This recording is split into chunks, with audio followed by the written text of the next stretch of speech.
Good morning. Today we'll take the second lecture of the subject elements of RCC Design.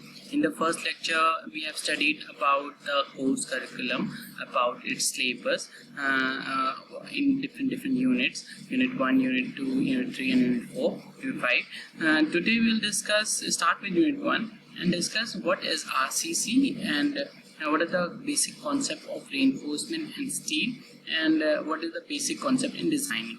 Okay, so let's get started.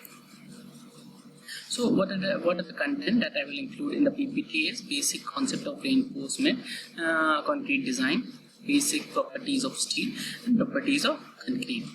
Okay, so what is the purpose of structural design?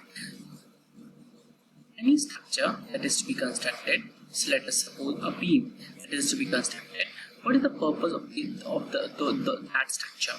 Purpose of the structure is that structure, suppose it is a beam, should be able to resist the load safely. That is, on the application of loads, the beam will not fail, and in the same time, the beam is serviceable. What do you mean by serviceable? That is, the structure should be able to save in two criteria: safety and serviceability. Safety is like the beam should not fail on the application of load. That is meant by safety. And what do you mean by serviceability? Serviceability means that when the beam is loaded, the amount of deflection that is coming because of the load, that deflection should not be very high, should be within the permissible limits. Okay, suppose there is a beam and that beam is to be loaded. Suppose you enter a house, and in that house, because of the load, there is a huge amount of deflection coming. And as a structural engineer, you know that deflection is okay. The grade of the concrete is well enough, and we have provided enough amount of steel. The beam will not fail, but there is an ample amount of deflection. So as a design structure engineer, you may go inside the room, but the others, as a layman, everybody will not be very comfortable in going inside the room because the deflection is very high. So even though the beam will able to take the load, but the amount of deflection is also a criteria in designing. So we design a structure based on two criteria: safety and serviceability. Serviceability not only includes deflection, but also includes cracking, vibration, and other limit states. Okay, and safety includes breaking of the structure. Secondly, there are basically two design philosophies. There are many others like ultimate stress method as well, but we will discuss only two design philosophies: working stress method and limit state method. Mainly we will design in this subject with limit state method. I'll start with a general introduction of the working stress method. Mainly, working stress method was adopted a few years ago, but now everything is designed in limit state method. So we'll go through WSM, working stress method, in brief, and now we'll go through limit state method only. Okay, so before going into the limit state, let us know what are the assumptions in the working stress method. So the assumptions in the working stress method is first assumption is that at any cross section, plane section before bending remain planes even after bending. So what is the meaning of this? That at any cross section, plane section before bending remains plane even after bending. The basic meaning of this is that if suppose this is a beam and this beam is loaded with a P load, and this is the section of the beam. So when the beam is loaded, the beam will sag like this.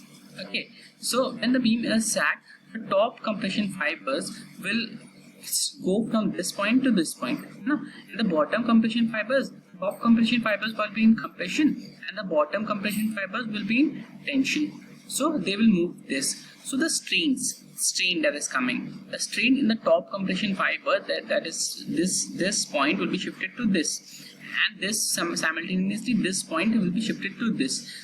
So basically there is a linear strain diagram that will come that is coming through this assumption, that is the strain diagram will be linear. The plane section with the assumption that any cross section plane section before bending remains plane even after bending. The basic meaning of this line is that we get a linear strain diagram. Linear strain diagram means the topmost compression fibers are the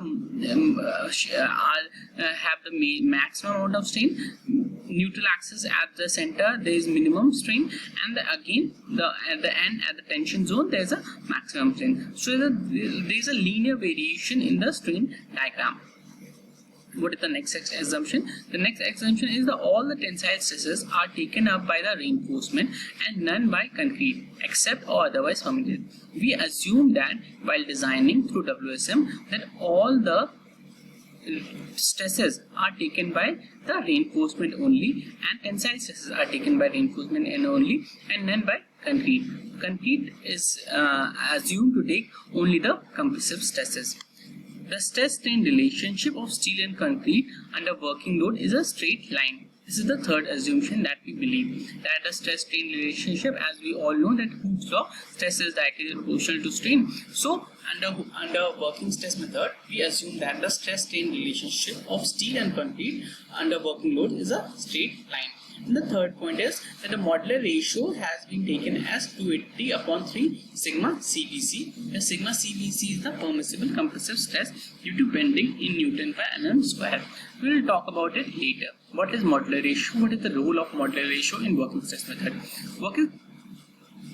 Working stress method has a great impact on modular ratio, and even it is also called as modular method. Then we will talk about limit state method. Actually, the main difference between working stress method and limit state method is that working stress method is totally based on that okay, we have to design a structure and we will reduce its stresses, like we will only ensure its safety. In working stress method, serviceability checks are not noted that much. We are making the structure so much safe that we are assuming that okay, it is the structure, if suppose the capacity of any beam to take a load is suppose 15 kilonewton load, then we will design it assuming it as the beam can take only the load of 5 kilonewton. So we have taken a factor of safety, suppose 3 times. Okay, so while designing through working stress method, we assume that okay, the structure can take the load. If the structure which is meant which can handle the load of 15 kilonewton, but we are designing it for only 5 kilonewton, so the deflection will also result negligible. So this is the criteria in WSM, and this is also the demerit of WSM, that we ignore the serviceability criteria, that is the deflection, the vibration, the cracking, and other things. The limit states, on the other hand, ensures both safety and serviceability.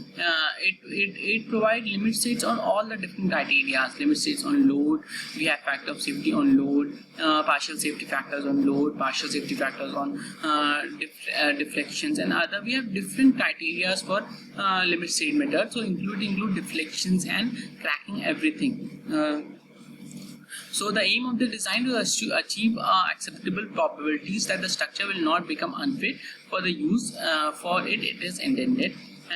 So this is the limit state method, and we'll discuss the limit state method in detail in the later when we'll study limit state method. This is a general difference between WSM and limit state method. Next is loads and forces. Basically, whenever a structure is designed, the structure we have to take different type of loads. First is the dead load.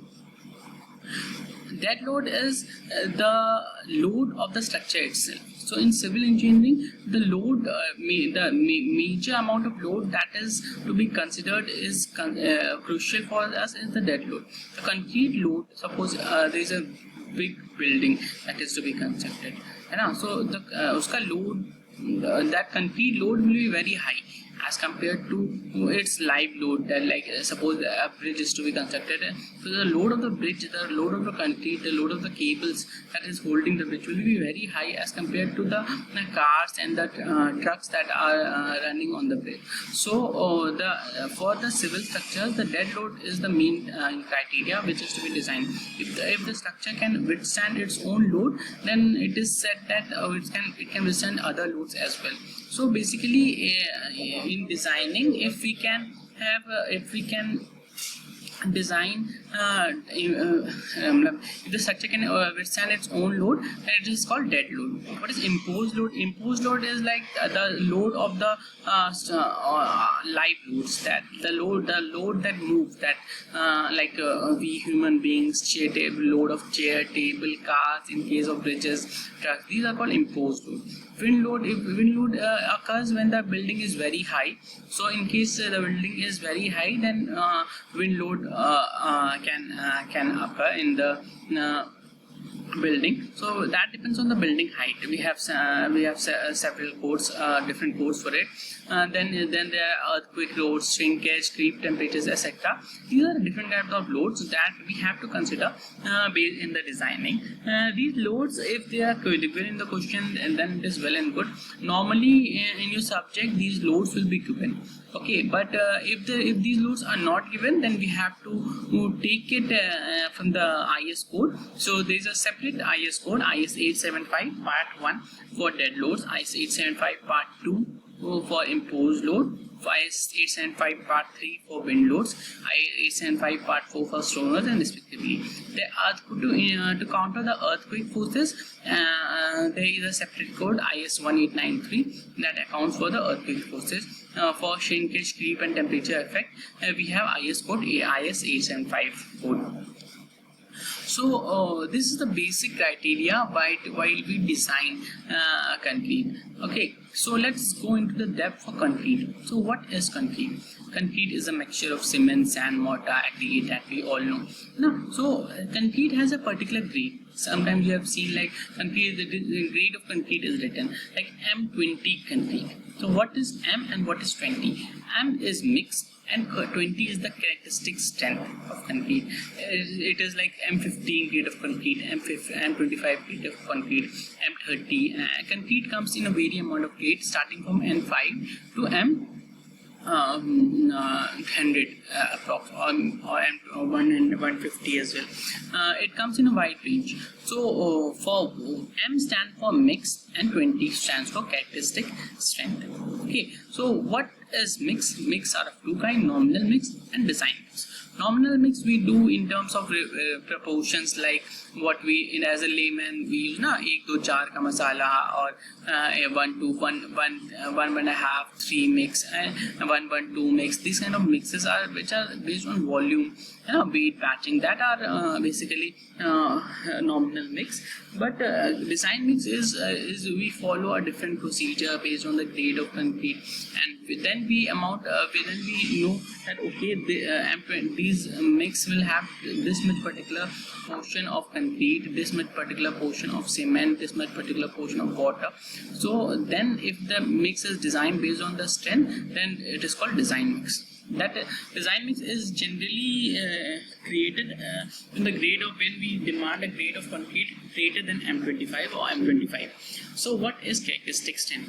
The characteristic strength basically is the strength, the value of the strength of concrete below which not more than 5% of the test results are expected to fall is called characteristic strength of concrete, as denoted by FCK.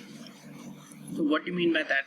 As by the definition, characteristic strength says the value of the strength of concrete below which not more than 5% of the test results are expected to fall is called characteristic strength. So basically it is a very important term, and the concrete is noted by FCK.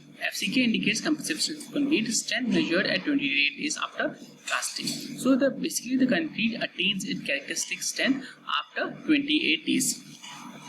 So what is the concrete characteristic strength? If I suppose with you an example, if we cast 100 cubes of a particular design mix, suppose 1:5, 3, and then place the test results of their strength in ascending order. So हमने क्या किया? हमने 100 cubes cast किए. 1 1.5 3 के मसाले से, ठीक है। हमने उसको उसकी जो टेस्ट रिजल्ट्स हैं उसको असेंडिंग ऑर्डर में प्लेस किया। सपोज ये हमारे इस तरह से रिजल्ट्स हैं। सो वो वैल्यू ऑफ स्ट्रेंथ जो 95% केसेस में ज़्यादा है, फॉर एग्जाम्पल 18, 18.5, 19, 19, 20 वो लोवेस्ट स्ट्रेंथ है, जिससे जितने भी सारे रिजल्ट हैं वो क्या है, ज़्यादा है। किससे? 1 1.5 3 से ही हमने बनाया। सो वो जो वैल्यू स्ट्रेंथ निकल के आती है वो उसकी कैरेक्टरिस्टिक स्ट्रेंथ होती है। इसका मतलब कैरेक्टरिस्टिक स्ट्रेंथ वैल्यू कि वो वैल्यू हमेशा टेस्ट रिजल्ट में 95% केसेस में वो क्या है, ज़्यादा है, ठीक है। तो वो कहलाती है उसकी किसकी, कैरेक्टरिस्टिक स्ट्रेंथ।